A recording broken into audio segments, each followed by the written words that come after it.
जय भीम साथियों, आज मैं आपको बाबा साहब की एक सच्ची कहानी से रूबरू कराऊंगा, जिसे सुनकर आप सोचने पर मजबूर हो जाओगे कि आखिर एक व्यक्ति में इतना दिमाग कैसे हो सकता है।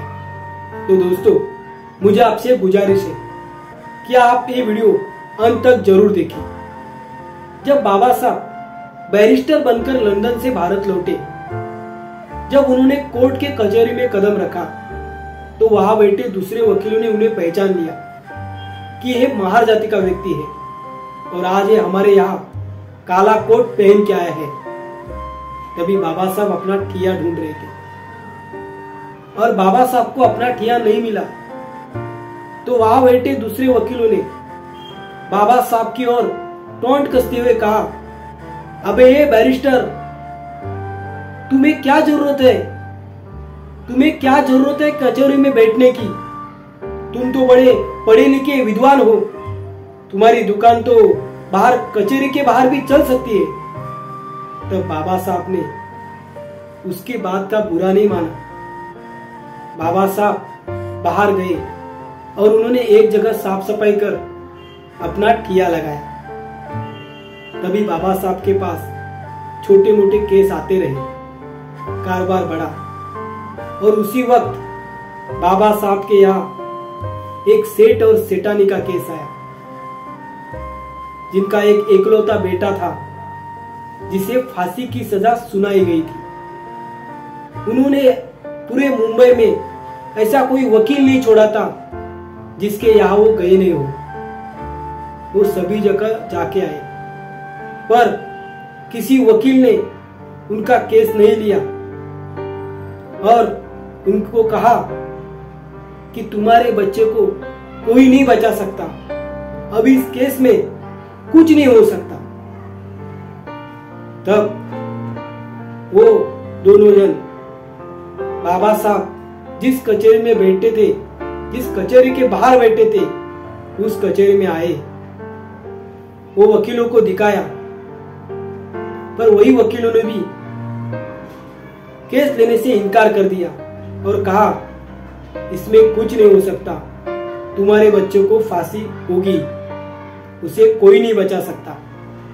पर वापिस वो वकीलों ने बाबा साहब की ओर टोंट कसते हुए कहा कि तुम्हारी केस तो वो बाहर बैठा हुआ महार जाति का वकील लड़ेगा, वो बड़ा ही विद्वान है, बड़ा सीख कर आया है, वो तुम्हारी केस लड़ेगा। तब वो सेठ मन में रो रहा था, अपने बेटे के लिए वो रो रहा था और उसे एक आशा की किरण नजर आई। उसने उस वकील की बात मानी और वो बाहर चला, बाबा साहब की ओर चला और बाबा साहब की कदम में गिर गया। बाबा साहब की कदम की ओर गिर पड़ा और बोला, अरे ये बाबा साहब, बैरिस्टर, आप मुझे कुछ रास्ता दिखाओ, मेरे बेटे को बचाओ। तो बाबा साहब बोले कि मैं तो महार जाति का व्यक्ति हूं, तुमने तो तुम्हारा एक केस बड़े बड़े वकीलों को दिखाया होगा, जब वो कुछ नहीं कर सकते तो मैं क्या कर सकता हूं।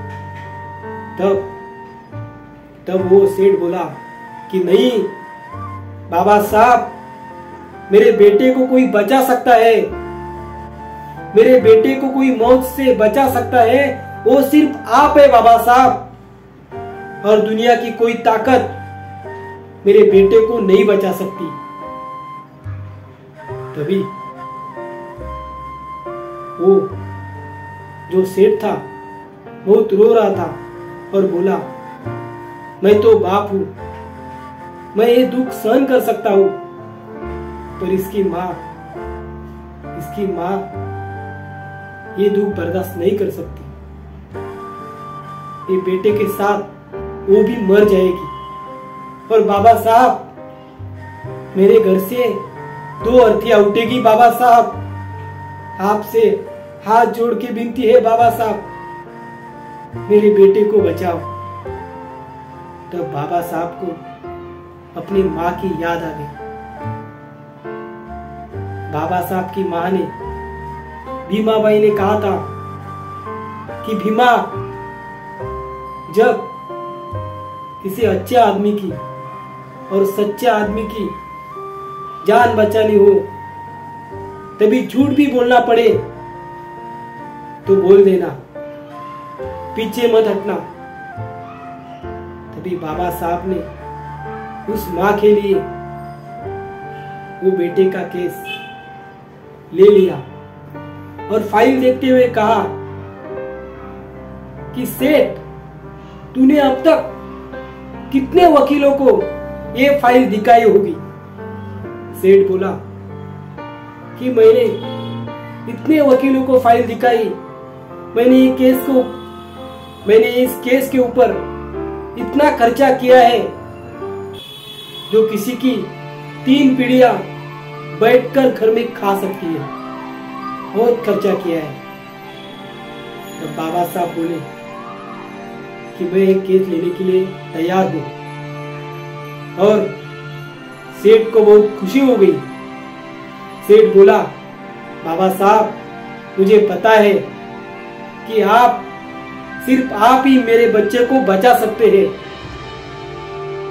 और अभी केस के बीच में, फांसी के बीच में सिर्फ 10 दिन का फासला था। कोर्ट लगा, कचहरी लगी और बेटे की सुनवाई हुई। और जज ने पूछा, बाबा साहब, आप कुछ दलील देना चाहोगे? तभी बाबा साहब बोले, नहीं जज साहब, आप अपना फैसला सुनाइए। तभी जज ने अपना फैसला सुनाया और उस बेटे को फांसी की सजा सुनाई गई। इधर जो सेठ था वो मन से रो रहा था, बाबा साहब को बोल रहा था, हे बैरिस्टर, मैंने बड़ी आस से तुझे अपना केस सौंपा था, पर तूने क्या कर दिया। तभी बेटे को फांसी का फंदा पहनाया गया। तभी बाबा साहब बोले, अभी रुक जाओ, आपने फांसी का फैसला सुनाया था, मौत नहीं दी थी। देखिए दोस्तों, देखिए इतना व्यक्ति, मतलब एक व्यक्ति में इतना दिमाग कैसे हो सकता है। जज को बोले बाबा साहब कि आपने तो फांसी की सजा सुनाई थी जज साहब, मौत की नहीं। तभी से कहते हैं कि साहब किसी को फांसी की सजा देनी हो तो बोलते हैं सजाए मौत। सिर्फ यही नहीं लिखा जाता, फांसी दी जा रही है। और इस तरह से बाबा साहब ने उस माँ के बेटे की जान बचाई।